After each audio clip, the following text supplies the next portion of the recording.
All right, everybody, Jimmy and Chris here from Vortex Edge, and today we're going to talk about a topic that's on a lot of people's minds these days, which is everyday carry and what all you're going to be toting around with you when you're out and about in public. As we know, the world is a crazy place. It has shown itself to be so even more than ever in the last couple of years, it seems.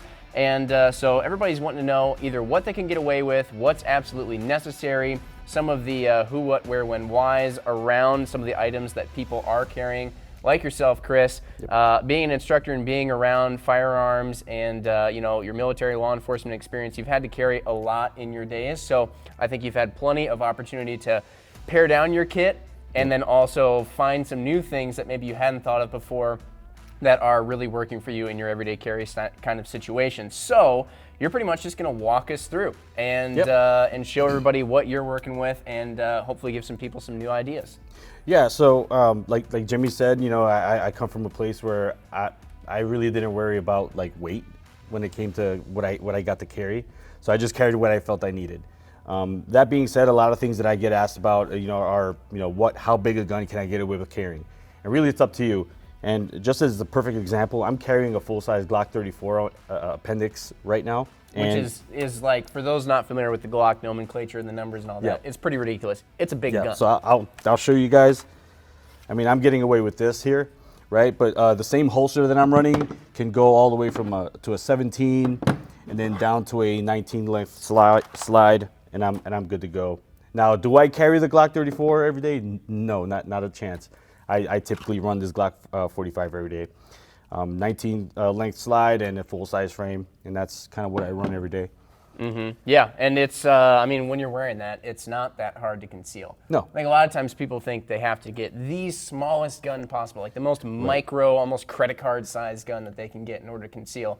And maybe there's a use for that in some particular situation. Right. But generally speaking, a pretty full-size gun can be concealed under normal clothing like you and I are wearing. Absolutely. And nobody in public would be any the wiser. Absolutely, yeah. I think the only time that I would prefer to carry a smaller gun, something like a sub-compact, let's say, would be maybe, to and from the gym when I'm wearing sweatpants, or, I don't know, when I'm on the beach with family or something like that. Just something, a place where I might not have belt loops. Yeah. Might be easier to carry something subcompact, but otherwise I'm running a full-size gun. Everybody's got to have that beach option. Yes. Now are you always carrying a magazine, an extra magazine with you? It looked like you had one of those in your holster. Yeah, so the holster, this is a sidecar style holster. I carry a full-size 22 round extended magazine. The beauty of all the guns that I laid out here is that they all run the exact same magazine, so I can run a 22 rounder across the board and not have to worry about anything. That is pretty slick. Do you prefer then to carry, I know some people will carry, like this has a magazine extension on it, it appears, so some people will carry the more flat one in the gun, and then they'll carry the more extended one off the gun, so just the gun doesn't stick out as much into a shirt or something? Right, so you can run just a stock, either a 17 round or a 15 round magazine that doesn't have the extensions on it. Just like Jimmy said, you won't get the pronounced printing that maybe an extension might cause. For a good example of that is here on my pocket, you can kind of see a 22 rounder, where if you knew what you were looking for, you can see the top and recognize that as a magazine. A non-extended magazine would sit deeper into the magazine or into your pocket and wouldn't be recognizable. So, and generally speaking, there are some people out there who do know what they're looking for. Some Absolutely. of them are the good guys. Some of them you don't really want to know what you've got on you. Yeah. Why don't we stick with on body, because I think you have a few more things on body, and then we'll get into the off body with the stuff you're carrying in the bag here and whatnot. So what's next? So just kind of wrapping up magazines, I also carry a 22 round magazine in my pocket via this Type G Neo Mag. Just works with magnets. It only works with OEM style magazines, so it won't work with PMags or other polymer-based aftermarket magazines. Makes sense. Yep. Let's see, I also have my knife, of course, which I have a Phoenix folder from Tour. And let's see, I got a flashlight, which honestly, this is the tool that I use the most every single day. Whether it's, picking up gun parts off my carpet at my desk, or, just, you'd be surprised how dark most businesses and places get in broad daylight. If the lights go out or anything like that, this is the first thing you'll be reaching for. So, very, very useful tool. I carry one on me as well, and I can say that I use this far more. I double, and I would even say that's conservative, then I use my knife. Oh, 100%. Yeah, 100%. Yeah, I totally agree with that. And just, lessons learned, and this is, common knowledge. If you are carrying the means to create wounds, it's also important to be able to stop and cure them. You know what I mean? So at a minimum, I'm carrying a tourniquet on me. These Cat 7s are thin enough to fit in a back pocket. Is that where you just pulled that out of? I didn't even see you carrying that earlier. I did, yeah. That's where I just pulled that out of. And I like to take things a step further, and I have a pocket IFAK. All right, so in here, I'm running a couple different, like a Z-Pack gauze. I got Quick Clot gauze here, and I also have C-Locks, which is just like we talked about earlier, is just a impregnated style of gauze that just helps stop bleeding a little quicker. And I like carrying a pair of gloves. No, they're not tan or black. They're not any technical color. These gloves will actually allow me to search for other bleeders around someone who's wounded. If you're wearing black gloves and you're doing your blood checks, you're not going to be able to see it on black gloves. So that's Good why point. I like the fluorescent colored gloves there. And so that's basically it. That's what I carry on my person there. All right, yeah. Yep. And you still look pretty much the way you did before you dumped everything out of your pocket. Yeah, for sure. So I think that means you're doing pretty good. Yeah. You also had, just for another reference for some on-body stuff, you had this as an additional option. Do you wear this every day, or this ankle style thing? If I'm being honest, no. I used to back when I ran other type of pants, but just I just getting older and my body changing, I'm not able to get away with this anymore, right? So if I'm being honest, I just stuff this on the front compartment of my work bag, and it still goes anywhere where I go. Okay. And in here, of course, I'm running a tourniquet. The VA says I got to walk around with epinephrine, so that's what goes in there. I've got dressings, I've got chest seals, and it's just got everything I need right there in one package. Good deal. Yep.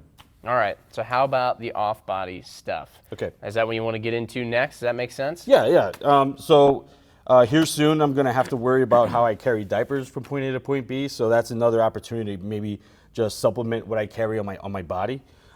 Starting off with this outside pouch here, or this flap, I run just some first line medical stuff. Of course, the tourniquet. And what I like to do with all my stuff is I like to just buy really inexpensive Velcro, and I just cut a strip and I put it like on the back of a tourniquet. I'll put it on the back of like these chest seals, for example, and I'll just stick them on there, and they're gonna stay put, and they're gonna be there when I need them. Yeah, that's nice. They're always in the same spot. Right, It's the worst exactly. when you open up a bag and you had it organized when you put everything in. Garage sale. Every day. Yep, Yeah, garage sale is the perfect term.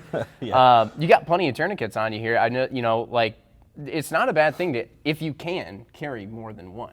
Yeah, no, you just never know if you yourself are going to be hit in more than one extremity. Maybe one tourniquet doesn't stop one bleeder. You might have to apply more than one, maybe two. And it always goes back to my primary focus when I'm walking around is myself and my family, more so my family than I. So I need to make sure that I have enough equipment, enough tourniquets, enough stuff to protect them and keep them from bleeding out in the situation. Absolutely. So anyway, just going back to it, I got a survival blanket, some more gauze, and occlusive dressing, just everything you need just to be able to be effective in the care and the fire phase, or if the rounds are still going downrange. Yeah.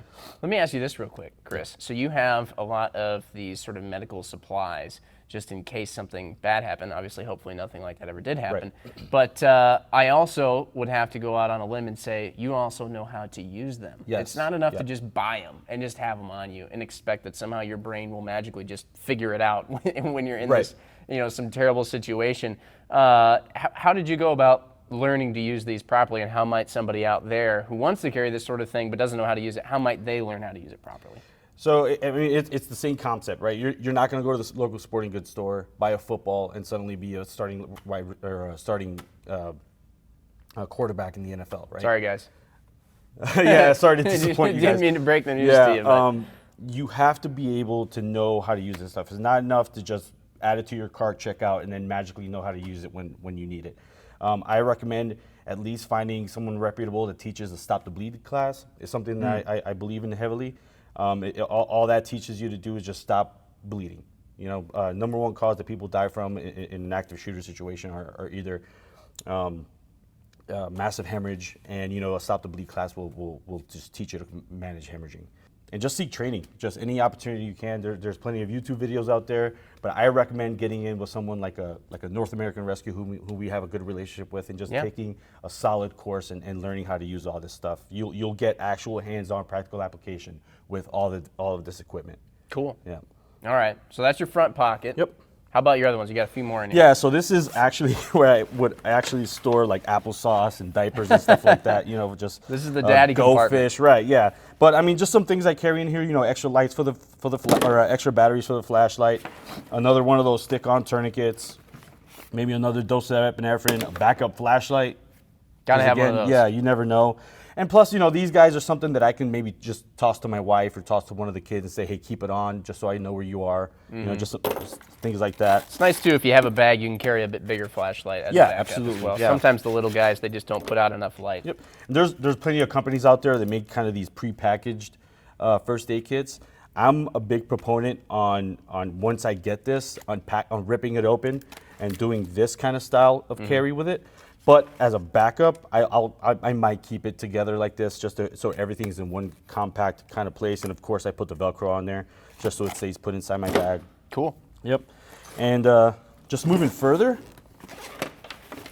so I actually have another kit here. You can see I'm all about redundancy, you know what I mean? Dude, you are a one-man, you just get this guy a big box truck and he's basically an ambulance. Yeah, that's for the most part, yeah. But I just think if I'm in a pouch, I want to have as much stuff as I need in that one pouch. Yeah, that makes sense. You don't have to be switching around between different pouches all the time. Plus, this bag kind of opens up all the way. This is a Vortex transit sling. If it opens up all the way, and now I have armor on both sides, right? So I just want to make sure that if the bag's completely open, I'm not bringing the flap up to get to something else. I have a tourniquet, I have med, I have an extra mag, and I have the kind of same profile holster, right? That carries all these options of handguns that we talked about earlier, and it's right here. So that is a holster in too, for anybody who's wondering. The reason you can get so many different kinds of, in this case, the Glock in it is because it actually has retention to the light. Correct. Yeah, exactly. So T-Rex, what they do is, like you said, they build a retention around the lighting system. And so now they kind of maintain like this open channel with where the slide and the sights go, and it just opens up the same kind of options. So again, here's my Glock 34, same thing, and down to my Glock 45, same retention. Yep. And it's all around the light. Yep. That's pretty slick. Then you have the same light. You already know how to use it. It's built into your memory pretty much. Exactly. Easy peasy. And one of the beauties of this kind of system, this is a QVO plate that's backed by Velcro. And I'll take that off. So the QLS system from Safariland, is the beauty in that is I can then take this. This can be my duty holster if I'm a police officer, and I can be getting off and put that right back on my belt. Or I can take this off, reattach it to my plate here, and now I'm ready to go and go do dad things. You know what I mean? Do dad things. Do dad things, yeah. I dig it. And then, you don't have any other compartments in here, do you? I do actually, yeah. Oh my gosh, you do have another one. Yeah, so one of the things that I like about these kind of bags, and again, this isn't the only bag on the market. Like, there's so many different types, but companies like Premier, Defender, some of the other people out there and companies make these plates, right?